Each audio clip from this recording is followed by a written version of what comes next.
آج سے تقریباً 2 مہینے پہلے ایسٹ لندن کے اس گھر میں آگ لگی تھی اور اس آگ کے نتیجے میں یہاں پر 3 بچوں کی ہلاکت ہو گئی تھی اور جن کی عمریں تقریباً 7 سال 9 سال اور 14 سال کی عمریں تھی. بہت ہی بڑی ٹریجڈی تھی یہ. اور اس کے بعد جو یہاں پہ آج جو بچوں کی ماں ہے نعمانہ گل خان، وہ ہمارے ساتھ موجود ہیں. وہ یہ کہہ رہی ہیں، ان کا یہ دعویٰ ہے کہ ان کو جو ان کے سسرالی ہیں جو یہاں پر نزدیک ہی رہتے ہیں، انہوں نے ان کو اس گھر سے نکال دیا ہے جس میں وہ رہ رہی تھی. یہاں پر آگ لگنے کے بعد وہ 2 ڈفرینٹ گھروں میں شفٹ ہوئیں اور لاسٹ جس گھر میں وہ رہ رہی تھی اپنے وہ سسرالیوں کی طرف رہ رہی تھی، لیکن وہ یہ کہہ رہی ہیں کہ ان کو اس گھر سے بے دخل کر دیا گیا ہے اور ان کے پاس کہیں جانے کی جگہ نہیں ہے. نعمانہ، کیا آپ کی کہہ رہی ہیں، کیا ہوا آپ کے ساتھ؟ میں پہلے تھی میڈن ہیڈ میں، کیونکہ میری فیملی مجھے لے گئی تھی تاکہ میں تھوڑی سی ریکور ہو سکوں فزیکلی مینٹلی. اس کے بعد کیونکہ میرے بیٹے کو جب سے فٹس پڑنے لگ گئے ہیں تو میں آئی تھی یہاں پہ اپنے بیٹے سے ملنے، جو کہ میں آن اینڈ آف آتی اور جاتی تھی.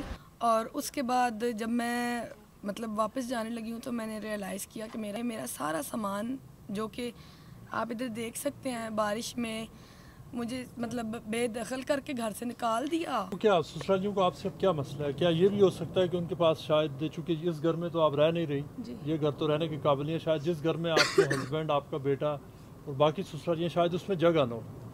جی کچھ ایسا ہی ہے کہ وہ 1 بیڈ روم فلیٹ ہے. وہ نو ڈاؤٹ کہ وہ انف اسپیس نہیں ہے اور وہ سفیشینٹ ایک نئی جگہ. میری یہی کوشش تھی اور میں نے خامند کو اپنے کو یہی کہا تھا کہ آپ جلدی کوئی فائنڈ آؤٹ کریں اکوموڈیشن. ہمارا بیٹا سفر کر رہا ہے، لیکن انہوں نے کوئی وہ پازیٹیو آنسر نہیں دیا. پاسبل ہے کہ اس وقت جو ہاؤسنگ کرائسس چل رہا ہے، جو مقامی کونسل ان کو شاید جگہ نہ دے رہی ہو، اور یہ بھی ایک مسئلہ ہے یہاں پر. بالکل یہ ایک مسئلہ ہے، لیکن آپ پرائیویٹ گھر لے سکتے ہیں. آپ کو تو جب یہاں پر آگ لگی تھی، جب آپ کے بچوں کی ہلاکت ہوئی، اس کے بعد آپ کو تو ہاسپٹل لے جایا گیا تھا، آپ بے ہوش رہی. تو کیا آپ کو کب پتہ چلا تھا کہ آپ کو جو ہاسپٹل میں جب آپ کو ہوش آیا کہ پیچھے کیا ہوا؟ میں انڈیوس کومے میں تھی کوئی 6-7 دن اور وینٹیلیٹر پہ تھی. اس کے بعد جب مجھے سلولی آئی سی یو میں رہی ہوں میں 2 ہفتے تک. جب مجھے سلولی ہوش آیا ہے تو میں نے اشاروں سے پوچھا تھا ان سے کہ میرے بچے کدھر ہیں.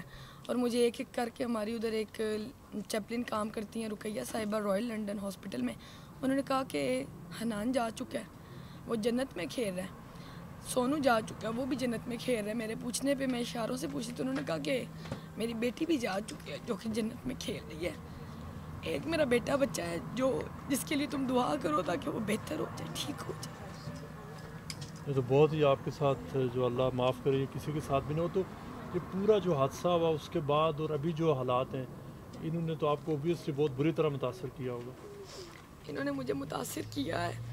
ایک میرا بچوں کا جو نقصان ہوا ہے، میرا گھر چلا گیا، اور اس کے بعد مزید میری جو زندگی مزید ہیل بنا دی ہے ان حالات نے. یہاں پہ جو مقامی انتظامیہ ہے، جو لوگ آپ کو سپورٹ کریں، اب آپ کا مطالبہ کیا، آپ چاہتی کیا کہ کیا ہونا چاہیے؟ میں یہ چاہتی ہوں کہ یہ جلدی سے جلدی کونسل یا پھر جو میری ایم پیز ہیں یا جو ہمارے پاس لوکل کمیونٹی جو میرے ساتھ کھڑی ہے، وہ مجھے سپورٹ کریں، میرے ہاؤسنگ اکوموڈیشن کا سورٹ آؤٹ کریں سم ہاؤ.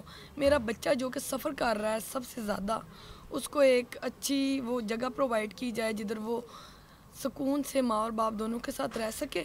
کیونکہ اس کو مرگی کے دورے سٹارٹ ہوئے ہیں اور میں مزید کوئی بھی زندگی میں نقصان برداشت کرنے کے سکت نہیں رکھتی اینی مور.